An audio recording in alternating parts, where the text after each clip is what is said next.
Okay, good afternoon and welcome here. My name is Earl and I'm alright, as you already know.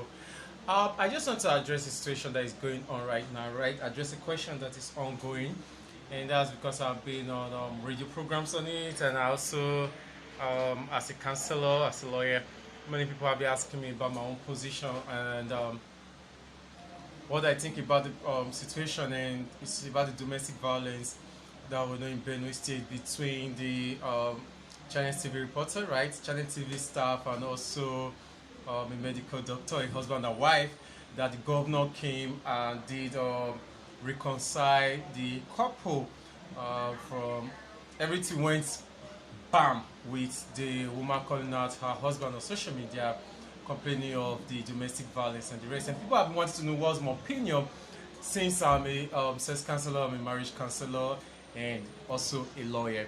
So I decided to do this short video, do this live, to pick out the comments that I can get live from those who will be watching, and not just that, to also see how I can give you my opinion about it. My opinion may be a little bit different, maybe a little bit dissenting from what you would have expected.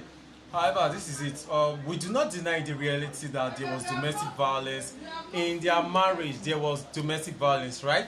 So that is clear. We are clear on that there was violence, right? What we are just having right now is that people are angry. Should the governor had come in to settle the couple or not? Should the governor had come in to reconcile the couple? And also, people are asking, are you sure now that the couple, they have been reconciled, they will not, the man will not end up killing the woman, the medical doctor?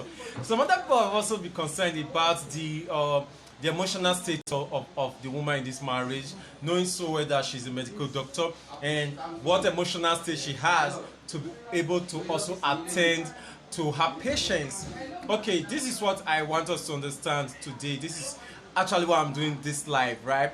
That I do not find anything wrong in any person, whether that person be the governor of a state, the person be a pastor, or the person become a family head, or any other person out there in the community or in the society, reconciling a couple, reconciling spouses who have gone apart. It is something we are encouraged to do as lawyers, we're encouraged to do as counselors, we are encouraged to do as those as judges who sit on the bench, right? And the idea about it is that because we know how important marriage is to the community, marriage is to children, parenting, and marriage means to the world at large, the human race at large. We try everything possible to see how we can have people reconciled, right? However, in reconciling people, we must also ensure that people are safe, right? And that is what many people are concerned about in this particular case.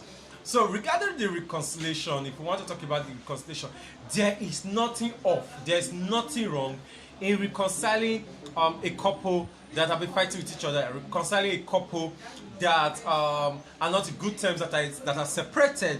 There is nothing wrong in even reconciling a couple that have divorced so that they can remarry. There's nothing. It's something we should encourage. It's something we should celebrate. It's something we should commend, right? So that's for that. But then we go to the domestic violence, and people are saying that the marriage is not supposed to be reconciled, the man ought to be prosecuted, and everything that they want to say. And that is true, right? When it comes to crimes, when it comes to criminal offenses, the position of the law is that you cannot settle them out of court, right? Because the person has committed a crime, so the person needs to face the consequences of his offense, the consequences of his actions or inactions, as it may be. So in this particular case, right, nobody is saying that the man should not be prosecuted. I'm not saying the man should not be prosecuted for the domestic violence against his wife. He can be prosecuted for that, but that is not the marriage, right?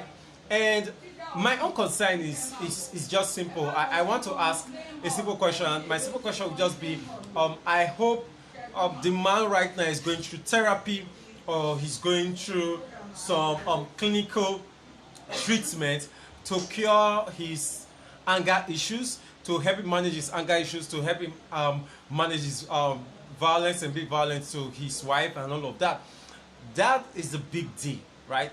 Because we must understand something. I usually explain to people that the purpose of the law is not to avenge, it's not to revenge, it's usually to punish, right? And to punish a person and to correct the person. That's the purpose. So you don't just go like, okay, he must suffer for this. Yes, if he wants to suffer for it, let it suffer for a particular offense. Everybody should suffer for their wrongdoings, right? If we are going by crimes, everybody should suffer for the crimes that they carried out.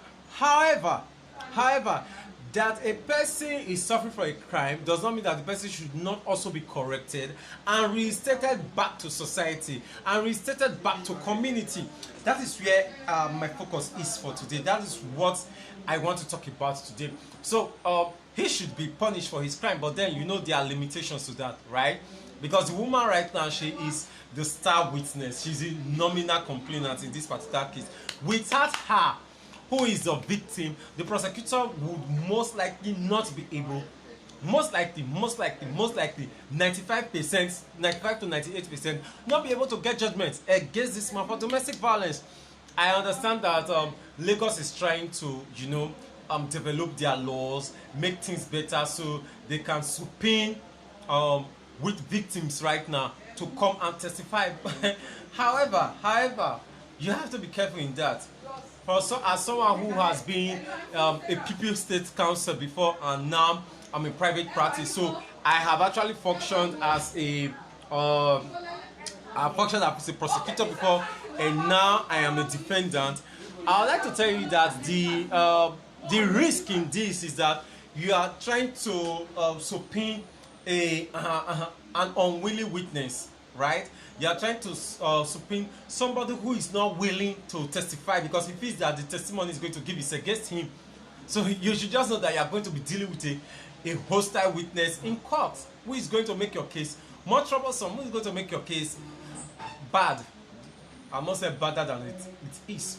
So while Lagos is trying to develop that law, which I encourage, but we should also know that that law can face many challenges. So if the woman who is the nominal complainant, if the woman who is supposed to be the star witness of the prosecution is refusing to take her husband up, right? Is refusing to support the police or support whatsoever government parastatal that may choose to prosecute this matter, if she is refusing to support them, if she is refusing to testify against her husband, what can you do? Like, seriously, can you actually, even by law, subpoena a wife against her husband? Like, so these are the challenges we are facing right now. So domestic violence is a crime, and that crime needs to be prosecuted, and that crime needs justice, right? But then we should not, because of that, completely disregard, completely is the word disregard now, completely write off the reconciliation which the governor has done. It is his own. These two people are adults. I do understand that there would have been some kind of emotional compulsion here and there, knowing that it is the governor that is trying to reconcile people. If you say no to the governor, you may be in his bad books. What do people think? What will he think? It will look as if you are the most wicked person on earth. So some people actually have tricks that they use for this kind of things. So when they have this figure trying to reconcile them in their marriage, in their relationship, they will accept the bargain, they will accept the offer. But after everything have died down, like 2 months after, 3 months after, they will pack out from the relationship, they will pack out from the marriage.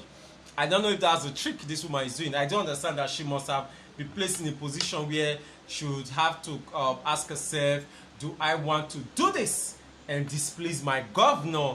And goes to the media that my governor tried reaching out to me, our governor tried reconciling us, but still I was adamant. She may be under some kind of emotional manipulation, right, and compulsion that will make her make the decisions that she may have made in this particular case. And also for the guy, right? And if that's the situation she was in, it is wrong for us to belittle the situation, because many times, for those of us who have been in that situation, we have not acted better. We did not actually act better than she may have acted. So the trick some people use that kind of situation is that, okay, when you come around to reconcile us, right, we form as if we have been reconciled. After 2 months, 3 months, we go our different ways. We have seen it. So for the reconciliation, there's nothing bad in the reconciliation. The governor trying to do that. There's nothing bad. I support that married people, marriages that are broken, marriages that are going through hell right now, people should make effort, community should make effort to see how they can reconcile the couple, see how they can make things better for the couple. However, that does not undermine the domestic violence, and that should not even stop the prosecution of domestic violence, right? So that the offender gets to know that, see, this is actually a crime against the state, not just against a person. But then I'm wanting us, the general public, to get to realize that it will be difficult for you to say you are taking up such a matter. You're wanting somebody to be prosecuted when the person, your star witness, the person who is a victim, does not want to go through all of that. In fact, I usually tell people that the moment I started seeing all these things in the news, I just said, wow, this is the reason why people usually don't like getting involved in husband and wife fights. Like, not fight, because tomorrow now people will settle and start attacking us for, want people not to settle and the rest. The challenges prosecution finds here is the same challenges prosecution find when it comes to rape, for example. And we are still talking about Benue State. Yes, I did my pupillage in Benue State, right?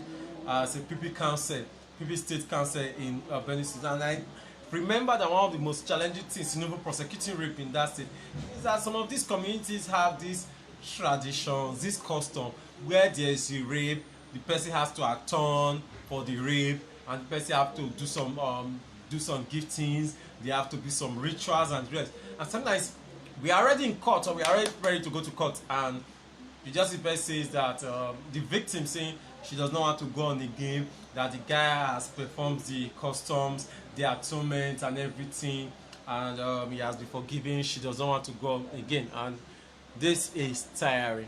It's very tiring. It's frustrating. It's not helping our jurisprudence to develop. It's not allowing our laws to develop. I've said it earlier on, right, that it's crazy to bring a hostile witness, to bring an unwilling witness to court.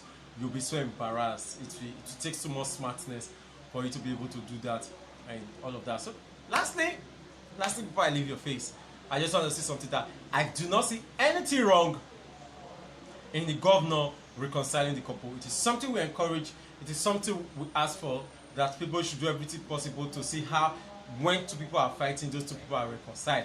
However, that should not stop the prosecution of the husband, the prosecution of the case of domestic violence, where the prosecution of the case may almost be possible because your only star witness, your nominal complainant, is not willing to go on with the matter. Our biggest interest right now as members of the public is the man going through therapy to ensure that his anger is put in check. Our concern right now should be, what are the security measures and the safety measures placed in that marriage, placed in that home, to protect this woman from domestic violence, to protect this woman from losing her life, losing her body, going through all the battery and everything involved. That should be our question, not whether they are reconciled. See, they can be reconciled and they are not living in the same house for the time being, because the man is still maybe going through therapy, still going through some clinical treatment. I have seen a very funny case. Yes, it's one of actually the craziest cases I've seen as a counselor of over 17 years. I was not the one that handled this case. This case was not a Nigeria case, it was a US case. And what happened was that the woman attempted killing the man, actually stabs the man. He did not die. It was 911 call that saved the man and the rest. But then, by the time it was time for prosecution, the woman still did not want to. So what did the court do? The court separated the couple for, was it 11 months, 9 to 11 months, separated the couple and directed that the couple should each go for therapy, right? And that after that 11 months period, if I can remember correctly, they should come back to decide whether they still want to be married to each other or not. For these 9 months, 11 months thereabout, they were not to have communication with each other, they were not to have contact with each other. lo and behold, men and brethren, family and friends, after those several months of therapy and the rest, the two couple the spouses, the couple agreed to come together as husband and wife. And interestingly, as at the time the story was being shared, as at the time I was following the story, they were already, it was now about 15 years after that reconciliation, of a reconciliation of attempted murder. She had literally stabbed this guy, was even twice or three times. And about 15 years after the reconciliation, their son, the son of the woman, who is actually a stepson to the man, said that for that 15 years that they have been reconciled, they have not been traces of anything violence or anger between the couple. So you cannot just say, oh, he will not stop, right? Because there are cases where the person stopped. Oh, she will not stop. There are cases where the person stopped. So what we should be concerned about is that, is this guy going through therapy? Is this woman also going through therapy? Because why domestic violence, why physical violence cannot be justified in any way, many psychologists agree that when it comes to verbal abuse, right? When it comes to verbal abuse, it is practically impossible that how was the statement made, if I can remember? Because it was when we were treating on women and verbal abuse, and they said that many of the psychologists said that they have actually found it impossible to cure a woman who was verbally abusive. Like, I was reading these different reports and I was embarrassed. Like, I had to review it to some of my friends. Like, no, once a person becomes emotionally abusive and verbally abusive, it is almost impossible to cure that person. In fact, the only way to cure that person is through a miracle, through the use of the supernatural, right? So we do not know if she's verbally abusive and emotionally abusive, but we know firsthand that the man is physically abusive. So the two of them need to separately go for therapy, separately need to go through cure. The fact that they are reconciled does not even necessarily mean that they must live in the same house right now. The goal is for them to just go through therapy, separately, go through it and actually ask themselves if they want to continue in this marriage. If this guy is mentally stable enough, is emotionally intelligent enough to be able to continue the marriage without resorting to violence again, and if the woman is safe and protected in that particular marriage. This is what I want to say. This is what I want to say. I hope what I said makes sense, right? I'd like to get your feedbacks. I'd like to hear your questions. Just drop it in the comment section, and I, yours sincerely, Earl Alright, I'll respond to it personally. I was actually in a conference, the Law Week of the Nigeria Bar Association. That was why you were hearing noise around, right? And I'm the provost of the Nigeria Bar Association, Ibadan. So I just stepped out to quickly answer this question because I'll be getting people contacting me.